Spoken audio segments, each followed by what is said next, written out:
चार दोस्त 12वीं पास करने के बाद एक होटल में छोटी सी पार्टी कर रहे होते हैं और बातों ही बातों में चारों डिसाइड करते हैं कि आज से 40 साल के बाद आज ही के दिन 1 जनवरी को हम फिर से यहीं मिलकर पार्टी करेंगे। और हाँ, जो सबसे आखिर में आएगा सबका बिल वही पे करेगा। होटल का वेटर भी ये सब देख रहा था। कहने लगा 40 साल बाद अगर मैं भी यहीं रहा तो आपकी ये पार्टी जरूर देखूंगा। ठीक 40 साल बाद पहला दोस्त होटल पहुंचता है तो देखता है वो होटल अब 5 स्टार बन चुका है। अब वहां पर सब कुछ बदल चुका है। तो एक शख्स उसे पहचान जाता है और कहता है सर बैठिए, मैं आपको पहचान गया, मैं वही वेटर हूं जो अब इस होटल का मालिक बन चुका हूं। वो कहता है क्या बात है। इतने में दूसरा दोस्त आ जाता है। दोनों की बातचीत शुरू होती है कि बिजनेस ग्रो कर गया, सब कुछ अच्छा चल रहा है। दोनों अपनी अपनी बातें शेयर कर ही रहे होते हैं कि तीसरा दोस्त भी पहुंच जाता है, लेकिन चौथा दोस्त अब भी नहीं आया।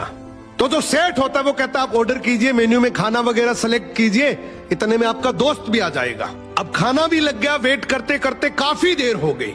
उदास मन से ये तीनों दोस्त डिनर शुरू कर देते हैं। तीनों ने डिनर कर भी लिया, लेकिन चौथा दोस्त अब भी नहीं आया। अब जब बिल देने की बारी आती है तो कहते हैं कि विकास तो शायद बहुत बड़ा आदमी बन गया, हम सबको इग्नोर कर रहा है, चलो हम ही बिल पे कर देते हैं। जैसे ही बिल पे करने के लिए काउंटर पे पहुंचे तो काउंटर का मैनेजर बोला आपका बिल तो ऑलरेडी पे हो चुका है।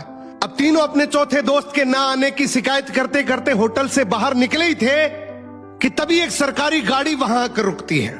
उसमें से एक लड़का उतरता है और तीनों के पैर छूते हुए कहता है मेरे पापा टीचर बन गए थे, मुझे कलेक्टर बनाने के काबिल कर दिया, लेकिन अफसोस मेरे पापा आज से 1 महीने पहले ये दुनिया छोड़कर चले गए।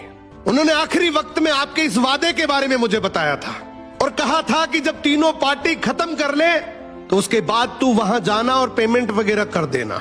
लड़का हाथ जोड़कर बोला मेरे पापा अब इस दुनिया में नहीं रहे, उनका वादा पूरा करने के लिए मैं आया हूं।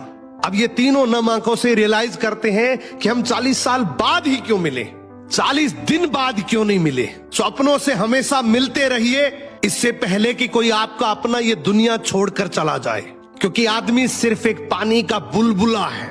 अब ये रील टैग करो ऐसे दोस्त को जिससे आप काफी टाइम से नहीं मिले और अब उससे मिलना चाहते हो।